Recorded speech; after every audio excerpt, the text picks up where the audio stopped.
Vous écoutez l'émission Booste ta vie agit sur Radio Clé de Vie, animée par votre dévouée Nathalie Maé-Chimbert. Découvrons ensemble, dans l'interview qui va suivre, Marine Billet, réalisatrice, et Leslie Coutéran, comédienne. Elles ont eu l'audace de suivre leur intuition et leur cœur pour partir à la recherche de la source ultime de l'amour et son impact sur le monde. Elles ont pris leur courage à deux mains, leur amitié et leur passion les ont conduites à concrétiser un rêve fou, la réalisation d'un documentaire sur l'amour tourné aux quatre coins du monde. I love, therefore I am. J'aime, donc je suis. Encourageons-les dans leur mission.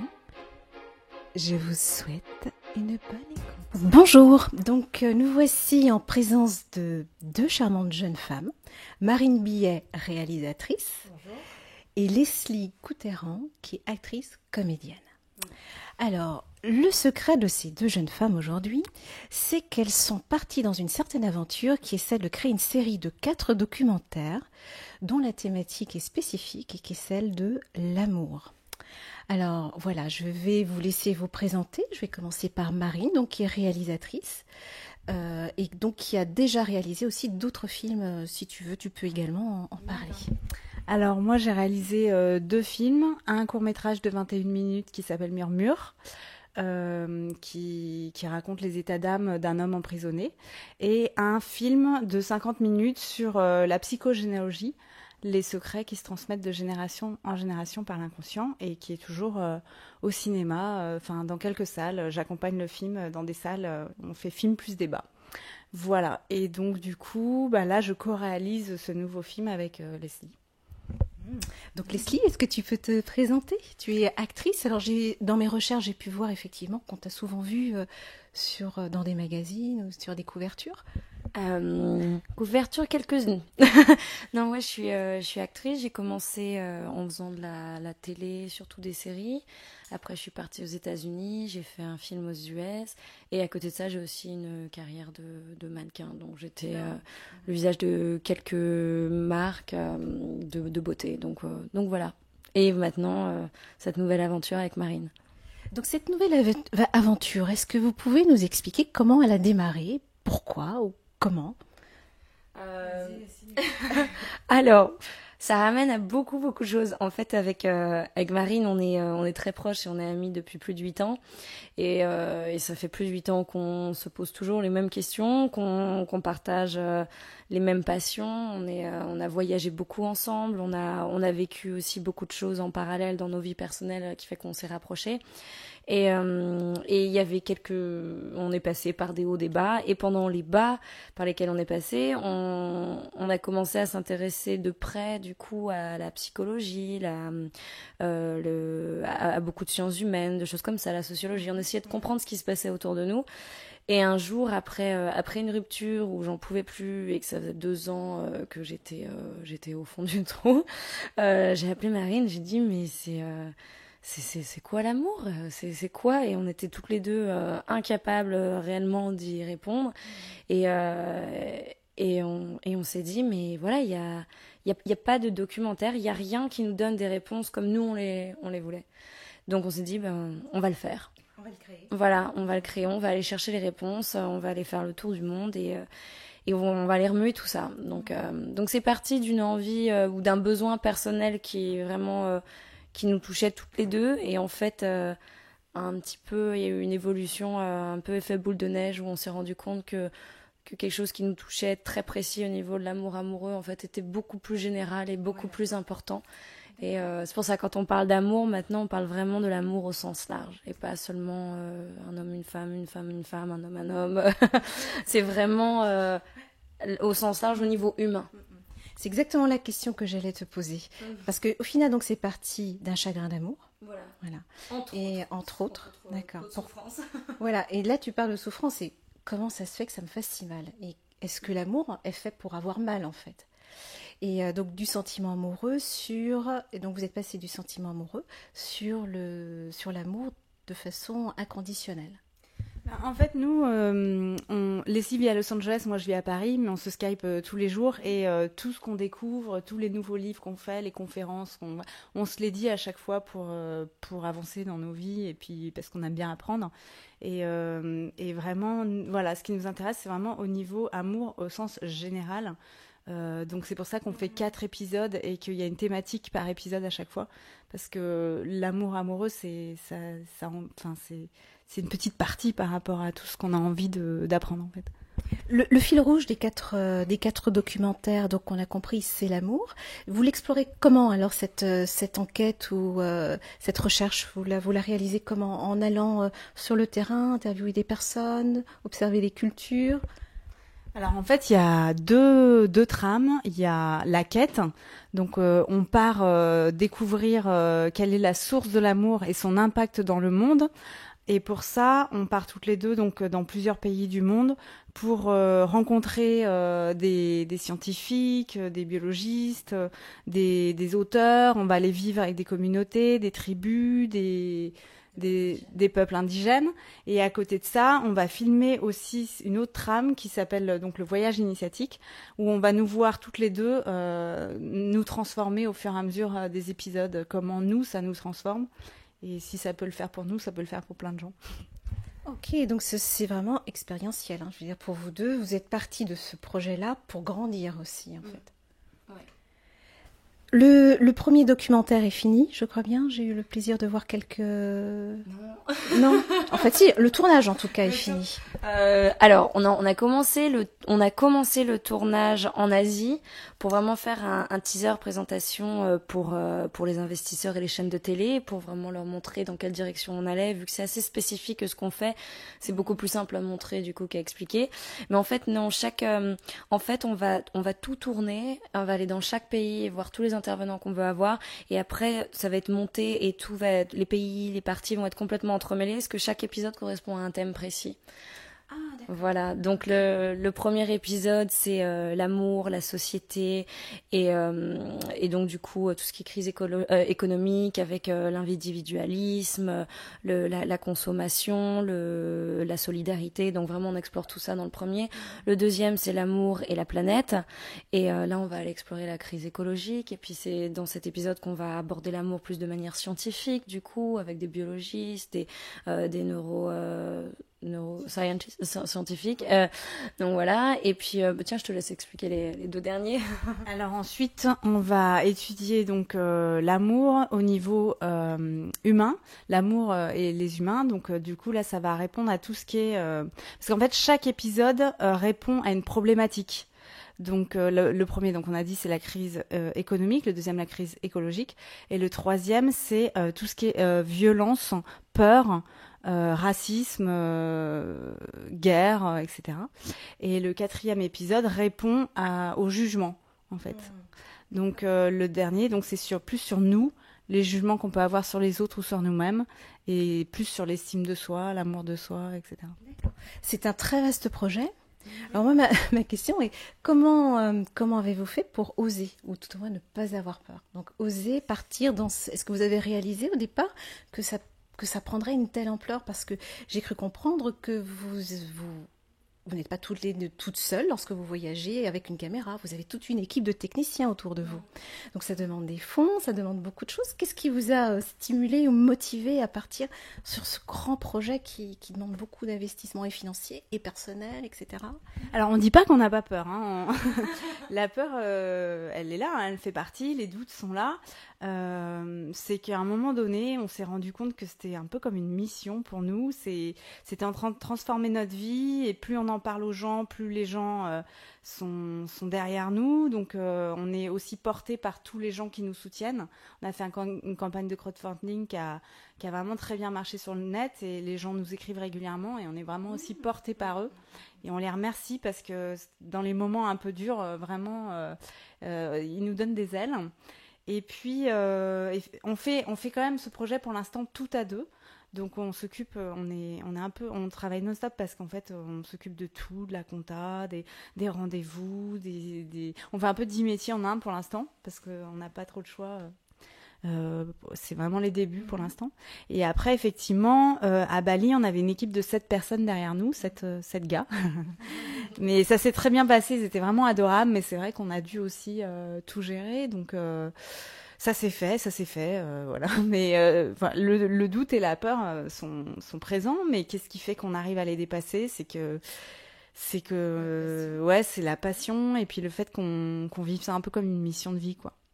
Mission de vie. Ouais. Et aussi, pour ajouter, au début, quand on s'est lancé dedans, ce qu'on a fait dès le début, et choses qu'on n'a peut-être pas, enfin en tout cas moi je parle pour moi, mais je pense Marine, te doit être pareil, en fait on a dit tout haut à chaque fois ce qu'on voulait faire. Ce qui nous a un petit peu obligés aussi à nous engager par rapport à ça. Parce qu'on aurait pu garder nos idées pour nous et se dire pendant des années on va faire un documentaire sur l'amour, mais de l'avoir dit à tout le monde, de s'être exposé, et là il y a une vraie prise de risque exposée sur la toile par rapport à la campagne de crowdfunding, dire à tout le monde nous on va faire ça, on va partir à telle date en Asie, après on va faire tant, il nous faut tant, et puis la prochaine partie de tournage il va falloir qu'on parte à telle date dans tel pays.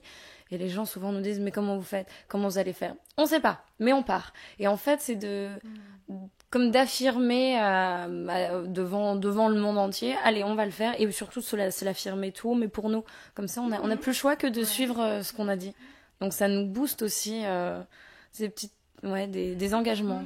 C'est étonnant. Alors je sais pas si ça correspond à ce documentaire sur l'amour. Ce que je retiens en tout cas, c'est que l'idée était là et vous êtes lancé sans vous poser la question du comment. Forcément, non. En fait, c'était là. Et finalement, le comment, il est arrivé comment de quelle façon? Parce que vous êtes le comment, au fur et à mesure.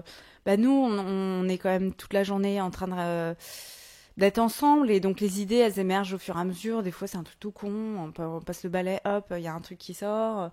On le dit à l'autre rebondit du coup sur une autre idée plus intéressante, et puis 3 jours après c'est une autre idée plus intéressante, et ça se fait comme un ping-pong entre nous deux. Et puis après le comment, c'est au fur et à mesure des rencontres, au fur et à mesure à un moment donné on s'est posé en Thaïlande pour faire toute la prépa de la partie Bali, puis là sur internet, tiens il y a une boîte de prod, et enfin ça s'est fait comme ça. Mais c'est vrai qu'on n'avait pas, on a eu les sous 5 jours avant de partir, donc c'était risqué parce que nous on avait déjà pris nos billets d'avion alors qu'on n'avait pas les sous. Et la campagne de crowdfunding c'est tout ou rien, donc soit on a tout, soit on n'avait plus rien. Et donc du coup on a eu de la chance que les gens dans les derniers jours nous suivaient énormément. Mais c'est vrai on avait pris des risques en fait. Même là dans nos vies en fait on prend des risques, parce que moi je travaille dans le cinéma.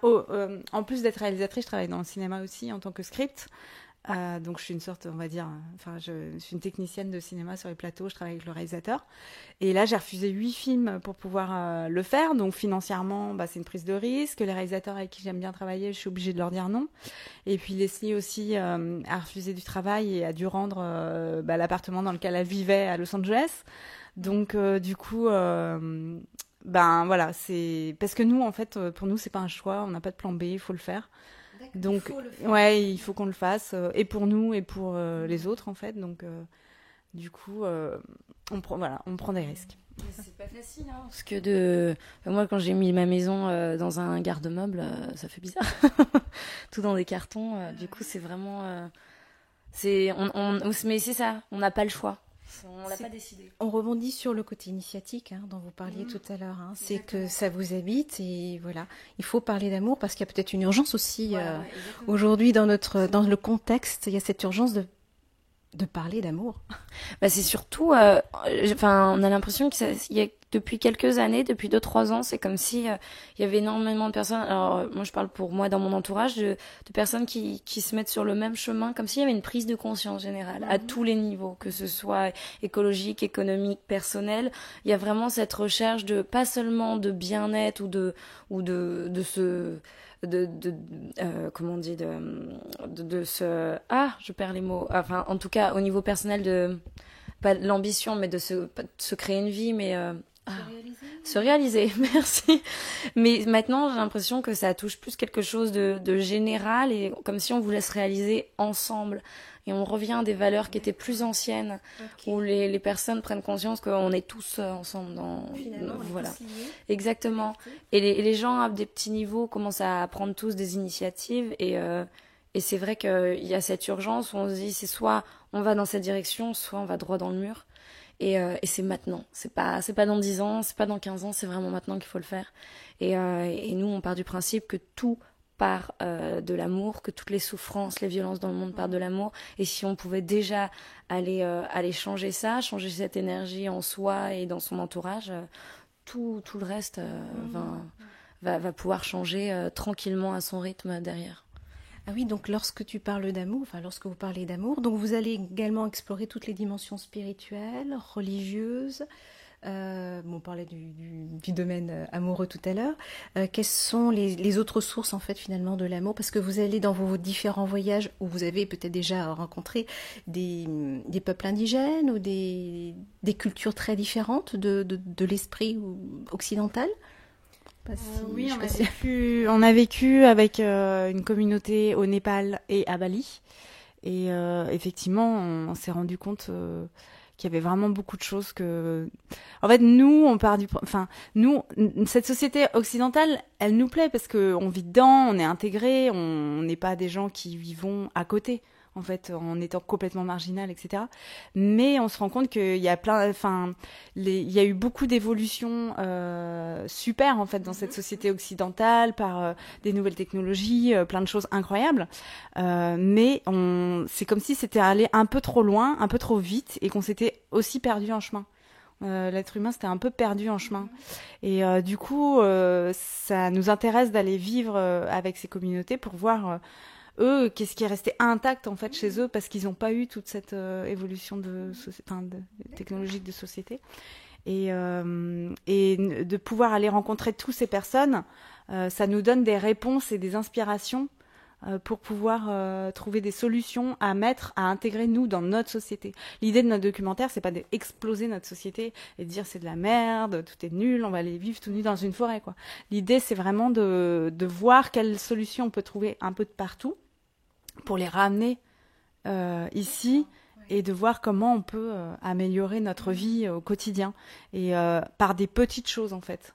Voilà, c'est pas un truc explosif où d'un coup on va tout changer, on va tout contester, on va tout changer. Non, c'est par des petites choses au quotidien qu'on peut aller prendre ça de tel pays, ça de tel truc, ça de tel scientifique, etc. Et changer des petites choses pour qu'on soit tous... voilà. Et pour ça, du coup, on va explorer l'amour sous l'angle de la culture, des traditions, de la spiritualité. On va explorer un petit peu aussi les religions et beaucoup la psychologie. L'éthologie aussi, on va beaucoup voir le comportement des animaux et voir aussi ce qui se passe au niveau de la nature avec des biologistes. Comment aussi au niveau animal et au niveau de la nature, tout est lié comme nous on l'est. Donc c'est vraiment remettre à plat. Et tout ce qu'on a, prendre toutes les datas, toutes les informations, faire un entonnoir et dire il y a ça au centre, comment on peut nous se recentrer sur l'essentiel. Donc c'est apporter des pistes, des clés pour qu'ici en Occident on puisse se recentrer comme tu dis. Est-ce qu'il y a un grand décalage par rapport aux personnes, aux communautés que vous avez déjà commencé à fréquenter, à vivre? Il y a un gros décalage où ils en sont finalement ces peuples, par exemple au Népal? Est-ce qu'ils ont le même positionnement ou les mêmes questions que nous par rapport à l'évolution ou par rapport à l'amour Parce que vous allez chercher les pistes chez eux, mais eux, comment ils se sentent ou se positionnent par rapport à ça? En fait, pour eux, c'est quand même super naturel tout ça. Ils comprennent pas pourquoi on se pose ces questions-là. Et il y a quelque chose qui nous a vraiment frappé, c'est à quel point ils sourient tous, que ce soit au Népal ou à Bali, en permanence, quoi. Et en fait, on leur a dit, mais pourquoi vous riez tout le temps? Pourquoi vous souriez tout le temps? Ils nous ont dit, pourquoi vous, c'est pas comme ça chez vous? On fait, non, nous, les gens, ils sourient pas tout le temps comme ça. Et ils nous ont expliqué que c'était dans leur éducation. On leur apprend tout petit à sourire, à être heureux, à être bien, parce que c'est comme ça que ça doit se faire. Et donc du coup, ils se posent pas la question, c'est naturel pour eux et ils comprennent pas. Et pareil, au Népal, on vivait dans une famille et en fait, dans les villages, ils vivent tous ensemble en fait, quels que soient leurs âges. Et on leur expliquait que nous, dès qu'on a... Enfin, moi, je suis partie de chez moi, j'avais 17 ans. Toi, t'es partie de chez toi, t'avais 18, 19. Moi, je suis partie à New York directement. Et du coup, on leur explique que nous, dans notre société, être adulte et avoir une vie, c'est partir de chez ses parents, en fait. Sinon, on leur expliquait que sinon, on est des tanguis. Et donc, on leur expliquait ce que c'était qu'un tanguy, que ça venait d'un titre de film, ils étaient morts de rire. Et en fait, nous, on l'appelait la maman avec qui on vivait, quoi, la maman. Elle est allée voir un soir un traducteur, elle lui a dit, mais elles vont bien, tout va bien pour elles, je suis inquiète. Elle était inquiète, en fait, parce que pour eux, c'est pas normal qu'on vive pas tous les uns avec les autres. On est une famille, et chacun est solidaire, chacun vit ensemble. C'est-à-dire que les enfants quittent pas les parents, tout le monde reste ensemble, en fait. Parce que sinon, ça veut dire qu'on est mal, quoi, qu'on est seul, qu'on... La solitude n'est pas bien vue, finalement. Ou c'est un symptôme de pas être bien, ou de mal-être, ou d'être déconnecté. Ils ont des moments de solitude. Ils nous l'ont dit d'ailleurs quand on avait interviewé toutes les personnes. Des fois, ils se retirent dans les chanderies, ils vont faire leur petit truc. Mais oui, voilà. Mais pour eux, prendre un avion pendant 14 heures pour aller vivre à l'autre bout du monde, c'est impensable. Comment on peut être loin des gens qu'on aime? En fait, c'est vraiment cette proximité avec les gens qu'ils aiment et qui font qu'ils appartiennent à une communauté. Et pour eux, vivre sans communauté, c'est le gros point d'interrogation. Ils comprennent pas. Du coup, ils nous demandaient, mais comment vous faites, et s'il se passe ça, vous allez voir qui? On est tout seul, et le soir, on est toute seule. Vous êtes mariés? Non. Mais comment vous en sentez? Donc, c'est vrai qu'il y avait pas mal de questions. Ouais. Il y a quand même un petit choc culturel, hein, finalement, vis-à-vis du lien des uns et des autres. Ouais. Et surtout les anciens. Les anciens dans les communautés, nous, on a tendance à, plus on vieillit, plus on est séparés, plus on prend de la distance. Nous, on met nos personnes âgées dans des maisons loin. Et eux, plus ils vieillissent, plus ils vont se rapprocher des parents et s'en occuper. Donc, ouais, c'est une autre façon de voir les choses. Oui, et puis même financièrement, en fait, nous, on quitte nos parents. Donc, du coup, on se retrouve dans un appartement qu'il faut payer. Donc, du coup, il faut trouver de l'argent. Et donc, du coup, on passe notre temps à travailler pour payer un loyer, etc. Et puis, ça amène des fois des pressions, des stress et tout ça. Alors que eux, il n'y a jamais de problème, en fait, de maison et de loyer. Donc, ça fait que c'est déjà un poids en moins, en fait, pour une pression en moins. Parce que tous ont une maison, en fait. Enfin, même si tu vas aller vivre dans la maison d'à côté et pas celle de tes parents, il y aura une maison, en fait. Donc voilà, ça déjà, ils nous ont expliqué que pour eux, ils n'avaient pas cette pression-là. D'accord, intéressant. J'avais une question à vous poser par rapport au crowdfunding, en fait. Parce que vous avez mis en place sur un site qui s'appelle Indiegogo, donc une campagne de crowdfunding, c'est-à-dire de financement collaboratif. Donc, qui a commencé, vous en avez eu une première, et là, vous êtes actuellement sur la deuxième. Vous souhaitez dire un petit mot par rapport à ça pour booster, parce que nous, au niveau de Radio Clé de Vie, nous soutenons donc l'action de Leslie et de Marine, parce qu'on estime que c'est une aventure nécessaire et urgente, justement, de parler de l'amour et du lien, en fait, social, et du lien des uns et des autres, puisqu'on sait que quelque part, nous sommes tous connectés par la même énergie. Donc, si vous souhaitez effectivement soutenir Leslie et Marine, vous pouvez donc aller sur le site Indiegogo. Alors oui, donc à la base, on avait choisi le financement participatif, parce que on s'est rendu compte que ça allait complètement dans l'ADN du film. C'est vu que nous, on pense qu'on est tous acteurs de notre futur, le fait d'avoir les personnes qui ont la possibilité de participer et de faire partie de l'aventure, c'est comme si on se sentait tous dans la même énergie, dans la même direction, et on est tous impliqués. Donc c'est comme un engagement en fait. Donc les personnes qui nous aident s'engagent aussi d'une certaine manière à vouloir aller dans cette direction de vie. Et à côté de ça, ça nous permet aussi d'avoir du poids par rapport aux investisseurs et aux chaînes de télé, parce que plus on va pouvoir produire la série nous-mêmes, moins on aura de personnes qui vont nous dire d'accord, on veut bien acheter votre projet, mais il va falloir changer ça, mais il va falloir changer ça. Et c'est un sujet où on ne peut pas faire de compromis. On ne peut pas aller faire de compromis sur l'amour. Il y a des messages qui sont beaucoup trop importants et on ne peut pas avoir la pression de personnes ou d'institutions financières derrière qui vont nous modifier notre message. Il est trop précieux.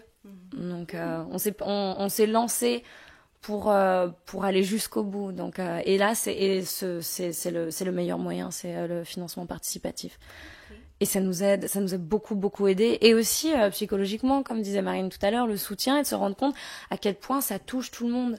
Donc ce qui nous permet aussi de voir quand on est sur la bonne direction, si on n'est pas sur la bonne, parce qu'on en parle à tout le monde, et du coup les gens partagent leurs questions, partagent leurs interrogations, aussi nous disent ah non, moi je connais ça, j'ai vécu ça, j'ai découvert ça, et beaucoup de personnes aussi nous mettent sur des pistes, et voilà, donc c'est le côté ping-pong, c'est créatif, de créativité. Ouais, tout à fait. Et puis par exemple, quand on est parti en Asie, il y a une personne qui nous a dit ah mais moi je connais quelqu'un qui pourrait vous héberger. Nanana. Donc en fait on est aidé partout comme ça par toute la communauté qu'on a derrière nous, et ça c'est vraiment super. Ouais.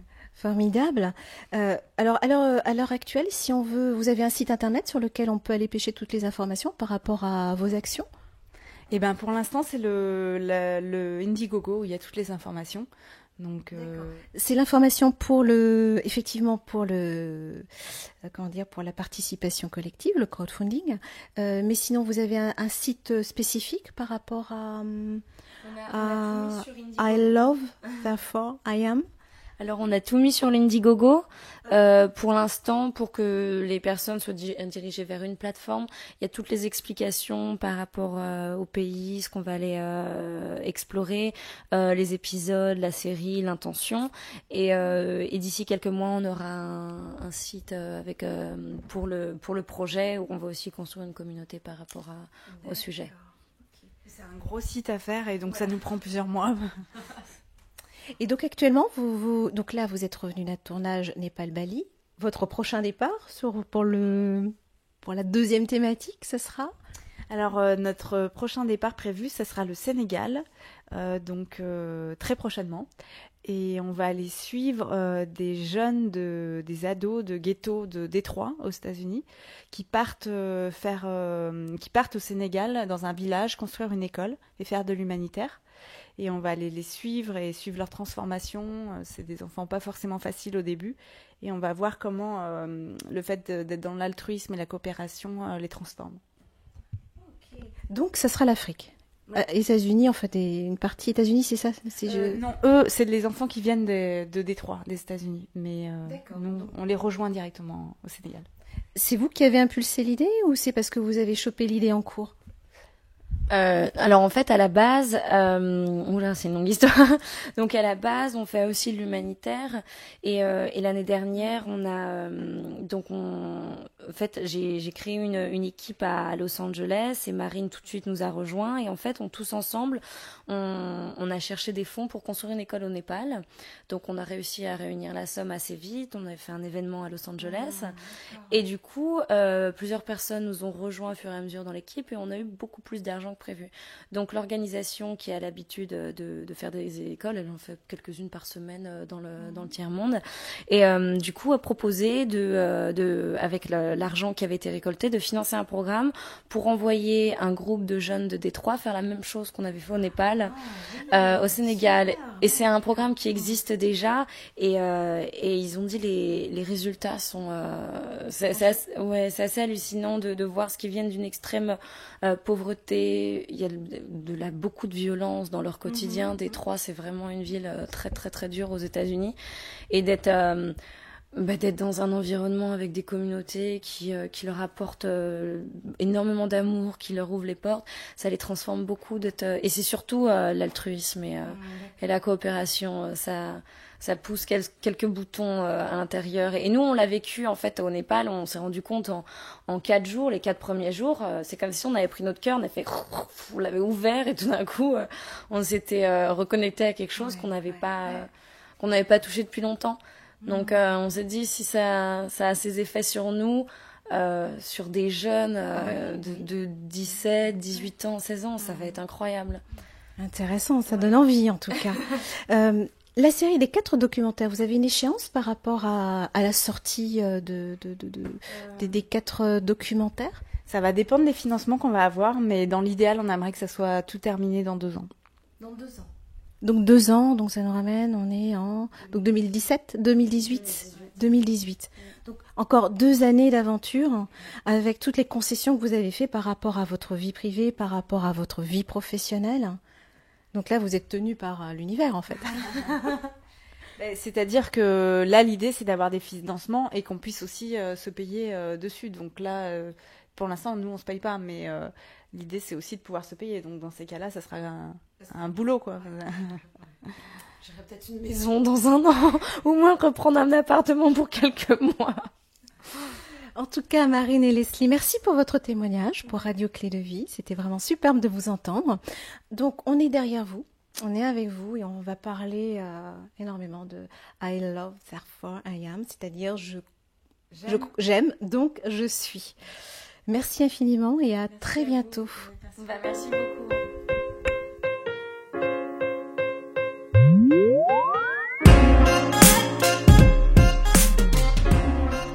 Cette émission vous a été présentée par Nathalie May-Chimbert, coach certifiée, co-rédactrice du e-magazine Clé de Vie et conceptrice de stages pour booster le sens de votre vie et le goût de vivre. Retrouvez-moi sur mon blog boostetaviagie.com. À très bientôt, chers boosters et boosteuses de vie en action.